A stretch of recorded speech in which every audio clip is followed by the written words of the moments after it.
Y por estos días de economía de post-cepo, son más las preguntas que las respuestas que quedan picando en la coyuntura. Es un poco el tema que me interesa conversar con el licenciado Ricardo Delgado, economista y presidente de Analítica Consultora. Buen día, Ricardo, ¿cómo estás? ¿Qué tal, Nino? Gracias por venir. Por favor, un placer. Bueno, se me ocurre que las preguntas son todas muy importantes desde ya en materia de coyuntura económica, pero hay una que se me ocurre clave, que es la referida a la sustentabilidad y competitividad del tipo de cambio. ¿Qué opinás? ¿Cuál es tu análisis? Bueno, yo creo que vos estás yendo a la división que me parece que es necesario hacer siempre en este tipo de cambios de régimen, porque lo que hubo en la Argentina a partir del acuerdo con el Fondo y la salida del cepo fue un cambio de régimen en la política cambiaria y monetaria. Salimos de un dólar cuasi fijo, que se devaluaba apenas un 1% mensual, y ahora vamos a un sistema de bandas en donde adentro de la banda el tipo de cambio va a flotar. Por supuesto va a flotar en términos nominales. Hay que ver, como bien vos planteás, la dinámica hacia adelante, qué puede pasar con la inflación vinculado a esto. Pero yo te diría, a ver, en el corto y cortísimo plazo, evidentemente ha habido una salida ordenada, exitosa, si querés. No ha habido cimbronazos. Por lo menos incruenta. No hubo cimbronazos cambiarios. De hecho, el tipo de cambio nominal hoy es inferior al que teníamos, digamos, en los dólares financieros hasta antes de la salida del cepo. Y eso me parece que es importante, le permite al gobierno empezar a transitar un camino que ahora sí va a ser, obviamente, resorte de la política del Banco Central, ver hacia dónde va a dirigir los objetivos. Yo creo que hay una tendencia, porque el gobierno además tiene como objetivo central bajar la inflación, hay una tendencia a mantener la lógica de la apreciación del tipo de cambio, es decir, que el dólar nominal aumente menos que el ritmo de los precios, y eso va a ser todavía más compleja la situación de competitividad de las pequeñas y medianas empresas. Y ahí entra a jugar sustentabilidad y competitividad, bueno, claramente. Exactamente. Y yo creo que también al final del camino lo que hay que tratar de cuidar siempre en la Argentina, no solamente es lo fiscal, sin duda, sí, claro, es un paso absolutamente necesario. Yo creo que el gobierno eso lo ha hecho bien. El mundo de los pesos lo ha ordenado de manera, te diría, no sin costos, sin duda, siempre eso tiene costos. Uno puede discutir la forma en que se hizo el ajuste fiscal, pero el ajuste fiscal está, y eso hay que valorarlo y hay que sostenerlo, trabajarlo para sostenerlo. Pero por otro lado, en esta economía bimonetaria el mundo de los dólares también es muy importante. Entonces, también hay que cuidar las reservas que son prestadas de manera, digamos, importante, significativa. El aporte del fondo ha sido, en particular el fondo, también organismos, el Banco Mundial, se está esperando algún repo de bancos internacionales, pero digo, el fondo le ha dado a la Argentina una suerte de oxígeno que era muy necesario, pero bueno, ahora esos dólares hay que cuidarlos y hay que administrarlos de la manera más inteligente. ¿Qué opinas del régimen de bandas implementado? Bueno, por eso yo creo que hay parte de la decisión implícita de apreciar para bajar la inflación, está en el régimen de bandas. Vos sabés, las bandas se ajustan en +1 en el techo y -1 el piso. Si vos querés sostener la competitividad en los niveles iniciales, bueno, tendrías que estar ajustando las bandas por la tasa de inflación. La tasa de inflación no va a ser en el corto plazo el 1%, y en consecuencia ese es un indicio que te da pistas acerca de hacia dónde quiere ir la política cambiaria, por lo menos en el corto plazo. Claro. Y tengamos cuidado, de vuelta, ¿por qué? Porque la Argentina en el mes de marzo tuvo un déficit en la cuenta corriente de casi 1.700 millones de dólares. ¿Qué quiere decir el déficit en la cuenta corriente? Básicamente, la diferencia entre todos los dólares que por cualquier concepto ingresan a la Argentina, básicamente exportaciones, por supuesto, la principal fuente de ingreso de divisas. Una salida. Pero también, por ejemplo, los turistas que vienen y gastan en la Argentina versus los turistas argentinos que viajan al exterior y el pago de importaciones y de deuda. Entonces, esa diferencia de 1.700 millones de dólares casi en el mes de marzo no es sostenible en términos de dinámica, dada la situación del Banco Central. Entonces, cuidado. Entonces digo, hay que hacer una dicotomía, una diferencia entre el corto plazo, que está bien, se está ordenando y es necesario que se consolide, y el mediano y largo, que genera este tipo de pequeñas alertas por ahora. Hablaste de apreciación cambiaria, y apreciación cambiaria muchas veces o siempre es sinónimo casi que de desaliento a las exportaciones, Sí, claro. estímulo a las importaciones. ¿Qué va a pasar con esas dos variables clave que mencionaste y con el consumo interno? Te agrego, es así, y te agrego un dato más, el mundo.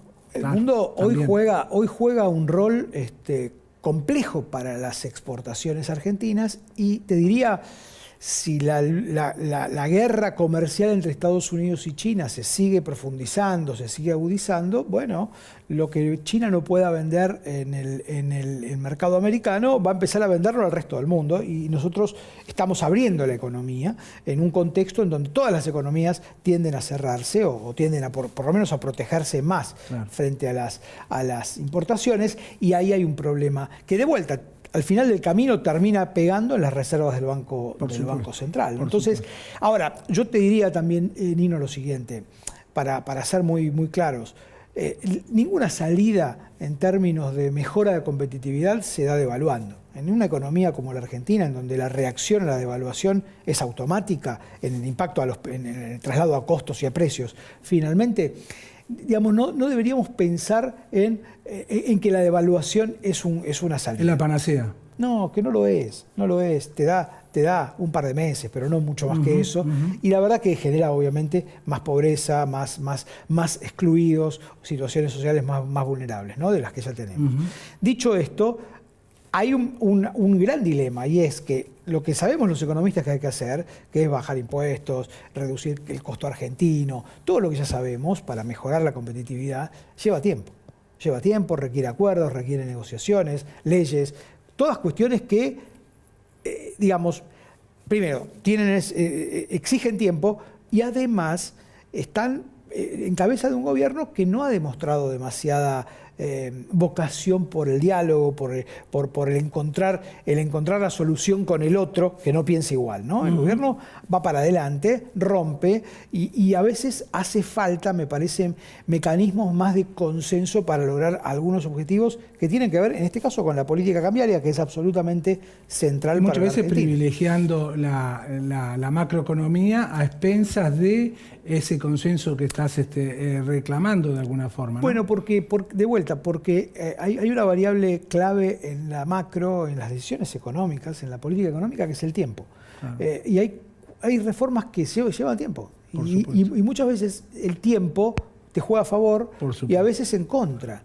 Entonces, sostener políticas en el tipo de cambio, esperando que lleguen esas soluciones en el mediano y largo, a veces pueden generar situaciones este tipo de cambio que vos ubicás tentativamente más cerca del piso que de la media entre piso y techo, ¿es bueno para atentar a la inversión externa directa? Bueno, a ver, hay sectores, esto hace que la Argentina digamos... Que es una apuesta del gobierno también, ¿no? Sí, yo te diría, a ver, creo que de vuelta, las inversiones extranjeras miran el mundo, no miran a la Argentina solamente, miran el contexto global, y el contexto global es un contexto más complejo para las inversiones. Incluso en sectores en donde Argentina naturalmente es competitivo, o digamos, gas y petróleo, para decir un caso concreto. Hoy las inversiones mineras, para decir otro caso, están bastante ralentizadas, los precios han caído. Entonces, Argentina tiene en Vaca Muerta niveles de productividad incluso superiores en algunos casos a los de Permian en Estados Unidos. Es un lugar claramente interesante para la inversión. No hay muchos más con este tipo de cambio. ¿Por qué? Porque finalmente el tipo de cambio bajo lo que te hace es que tus costos sean altos en dólares. Y si vos tenés costos altos en dólares, la capacidad de producción para vender al mundo, en un mundo además más complejo, se hace más difícil, ¿no? Por otro lado, y hablando de inversiones, pero supongo que especulativas exclusivamente, el gobierno le puso un parking de 6 meses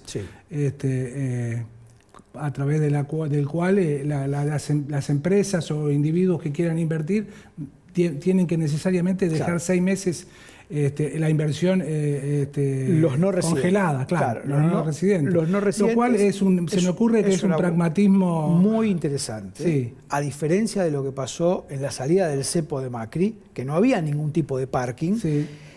Creo que habla bien de una lectura, digamos, de lo que financieramente pasó en esa época, que fue, bueno, todos sabemos cómo terminó. Dicho esto, me parece que el gobierno ha sido muy pragmático en muchas cosas. Digo, haber sacado el cepo cuando hubo dólares suficientes para poder hacerlo. Cepo que se eliminó parcialmente. Se eliminó para vos, para mí, para los que nos están viendo. Para las empresas. Para las empresas no, se bajó, sí, se bajaron los plazos para importar, pero las tesorerías que tienen pesos, y muchas tienen muchos pesos, tienen que seguir operando en el mundo de los pesos, no pueden dolarizarse libremente. Está muy bien. ¿Vos creés que el mercado va a avalar, va a bendecir este tipo de cambio más cerca de la banda inferior? Bueno, en el corto plazo la Argentina está nuevamente entrando en una normalización financiera que veremos cómo evoluciona. Insisto, tenemos que seguir muy de cerca y cotidianamente la evolución de las reservas, ver qué hace el Banco Central con su tasa de interés, por ejemplo. Ahora ya no ya hay un objetivo más de cantidad de pesos, el famoso M2, claro, y no de tasa, pero bueno, a veces la tasa está en niveles que genera alguna vocación mayor por dolarizarse. Digo, eso es lo que hay que seguir en el corto plazo y por supuesto la baja del riesgo país, ¿no? Que yo creo que eso es central para que la Argentina eventualmente, como dice el acuerdo con el fondo, en algún momento del año que viene, no este año, pueda volver a los mercados voluntarios. Y estamos en un año electoral. ¿Qué onda de este tipo de cambio con el consumidor, con la gente de a pie? Bueno, el consumo está, por lo menos hasta fin del año pasado, venía caminando por dos andariveles. Una cosa es el consumo masivo, supermercados, que venía muy estancado, muy planchado, sin recuperación. Eso se observa, se nota, se percibe. Y por otro lado, de la mano del crédito, había crecido fuertemente el consumo durable. Motos, automóviles, hubo una fuerte recuperación. Electrodomésticos, digo. Esas dos realidades del consumo me parece que ahora van a empezar a juntarse. ¿Qué quiero decir? No veo que el consumo pueda seguir rebotando a la velocidad que lo hizo en el consumo durable, porque creo que el crédito se va a empezar a contraer, necesariamente porque vos tenés que contener la cantidad de dinero. El gobierno no va a poder seguir fomentando que los bancos otorguen tanto crédito, justamente porque quiere controlar ese famoso M2, claro, que es su medida. ¿Y el poder adquisitivo de la gente qué va a pasar con la apreciación cambiaria? Bueno, en términos de dólares, a este gobierno y a todos les gusta tener un dólar barato, justamente porque la sensación térmica de ganar más en dólares siempre es rentable políticamente, y de vuelta estamos en un año electoral. El riesgo de eso es que la dolarización sea muy importante, digamos. Ahora te voy a dar otro dato de la época de Macri. En las épocas en donde vino el fondo, 2018-2019, la dolarización de los particulares mensual oscilaba entre los 800 y 1.500 millones de dólares mensuales. No es un dato menor.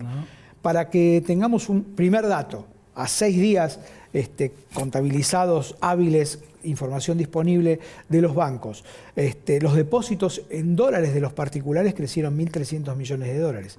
Esto quiere decir que son compras de los particulares que están en los bancos. A diferencia de, hoy uno no puede salir a comprar más de 100 dólares por caja en un banco, pero puede hacerlo a través de su home banking, convertir los pesos en dólares y dejarlos ahí, por supuesto. Se los puede llevar al día siguiente, ¿no? Si quiere, por supuesto, también.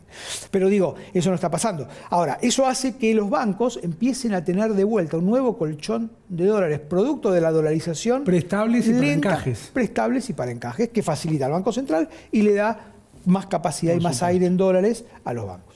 Hay que ver cómo sigue el consumo.